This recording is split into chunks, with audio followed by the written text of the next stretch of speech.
ఓం శ్రీ మాత్రే నమః. ఇప్పుడు తెలియజేసే అంశము భోగి పళ్ళు. భోగి పండుగ నాడు మరి చక్కగా బొమ్మల కొలువు అనేది పెడుతూ ఉంటారు. అలాగే మరి భోగి పళ్ళు అనేది చిన్నపిల్లలకి భోగి పళ్ళు పోస్తారు. 12 సంవత్సరాల లోపు బాలబాలికలకు భోగి పళ్ళు అనేవి పోయటం జరుగుతుంది. పిల్లల్ని చక్కగా కూర్చోబెట్టి వాళ్ళకి మంగళ హారతి అనేది కూడా ఇస్తారు. హారతి ఇస్తే దిష్టి పోతుంది. అలాగే భోగి పళ్ళు అంటే రేగి పళ్ళు, బదరి పళ్ళు అంటారు, ఆర్క ఫలము అని అంటారు వాటిని. రేగి పళ్ళు, చిన్న చిన్న రేగి పళ్ళు ఉంటాయి.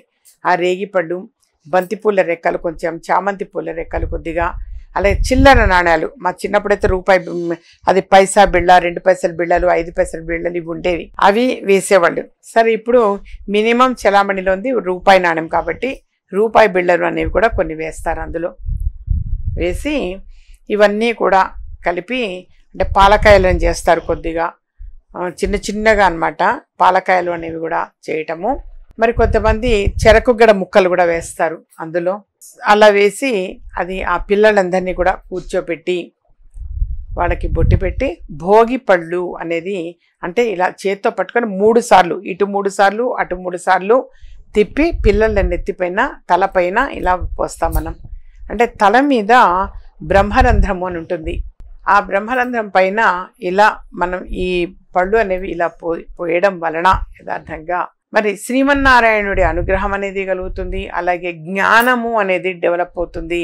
పిల్లల్లో బుద్ధి, జ్ఞానము పెరుగుతుంది. అందుకని తలపైన పళ్ళు అనేటువంటివి పోస్తాము. బ్రహ్మరంధ్రం ఉంటుంది అక్కడ. అందుకని దానిపైన పిల్లలందరికీ కూడా కూర్చోబెట్టి, కొత్త పిల్లలకి చక్కగా పిల్లలందరికీ కూడా మరి కొత్త పండుగ, అలాగే సంక్రాంతి పండుగ సందర్భంగా భోగి పండుగ, సంక్రాంతి పండుగ ఈ రోజున పట్టురంగా జాకెట్లు వేస్తారు పసిపిల్లలకి ముద్దుగా ఉంటుందని.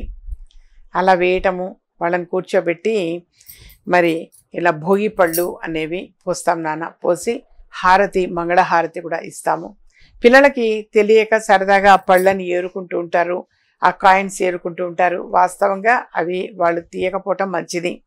కానీ సరదాగా పిల్లలు మరి ఆడుకుంటుంటారు, అలా ఏరుతారు. కానీ అలా ఏరకూడదు. అవన్నీ కూడా తర్వాత పక్కన పెట్టుంచి చాకలి వాళ్ళకి ఇచ్చేవాళ్ళు. నాకు గుర్తు, ఎప్పుడు కూడా చాకలి వాళ్ళకి ఇవ్వాలి నాన్న. అవన్నీ కూడా తీసి చాకలి వాళ్ళకి ఇస్తే కడుపు చలవా అని చెప్పేసి చాకలి వాళ్ళకి ఇస్తారు. ఏవైనా సరే జనరల్గా కూడా మనము మొదటి నుంచి కూడా ఎప్పుడన్నా ఇంత పెరుగన్నము అనేది చేసిన, పెరుగన్నం అనేది కొంచెం చాకలి వాళ్ళకి పెట్టడము. పండుగ నాడు ఏవైనా మనం పిండి వంటలు అనేవి వండుకుంటే కూడా అవి కూడా కొద్దిగా చాకలి వాళ్ళకి ఇవ్వటము. వాళ్ళకి ఇస్తే ఏంటంటే కడుపు చలవా అని అంటారు. అందుకని చెప్పేసి మరి తప్పనిసరిగా అదంతా కూడా తీసి వాళ్ళకి ఇవ్వాలి. చాకలి వాళ్ళకి ఇవ్వటము అనేది చాలా చాలా మంచిది. ఆ విధంగా భోగి పళ్ళు అనేది పోయటము. చుట్టుపక్కల వాళ్ళు కొంతమందిని పేరంటాళ్ళకి పిలుస్తారు. పిలిచి వాళ్ళందరూ కూడా భోగి పళ్ళు అనేది పోస్తారు. వాళ్ళకి తాంబూలం అనేది ఇస్తాము. ఆ రోజు తప్పనిసరిగా తాంబూలము అనేది ఇస్తాం. తాంబూలం అనేది జనరల్ గా మామూలుగా మనం ఎప్పుడన్నా వేటికైనా పిలిస్తే మామూలు అరటిపండు తాంబూలం అనేది ఇస్తాము, అంటే తమలపాకులు ఒక్క. కానీ ఈ పండుగ నాడున్న విశేషము అని అంటే అరిసె ఇస్తారు. జనరల్ గా అంటే కొత్త పంట వస్తుంది అని చెప్పేసి పిండి వంటలు కూడా ఇస్తుంటారు. వచ్చినటువంటి పేరంటాలకు కొంతమంది పిండి వంటలు కూడా ఇస్తుంటారు. అంటే అరిస అంటే కొత్తగా వచ్చినటువంటి ఆ పిండి, అంటే పంటని పిండి మనము మరి పిండి వంటలు అనేటువంటివి వండుతారు. తప్పనిసరిగా వండేటువంటి పిండి వంట అరిస. అరిసెలు తప్పనిసరిగా వండుతారు. కొత్త బియ్యం వస్తాయి వాటితోటి అని చెప్పేసి. అలాగే కొన్ని ప్రాంతాల్లో సెక్కినాలు అని చెప్పేసి చేస్తుంటారు, హాట్. కొన్ని ప్రాంతాల్లో మరి చక్రాలు, కారపూస, జంతికలు అని అంటూ ఉంటాం, అవి చేస్తారు. కొద్దిమంది సెక్కినాలు అని చెప్పేసి చేస్తారు. ఇలా మెలికలుగా ఉంటూ ఉంటుంది, అది చేస్తారు. అది పండుగకి కొద్దిగా ముందుగానే, కొన్ని రోజుల ముందు నుంచే చేస్తూ ఉంటారు.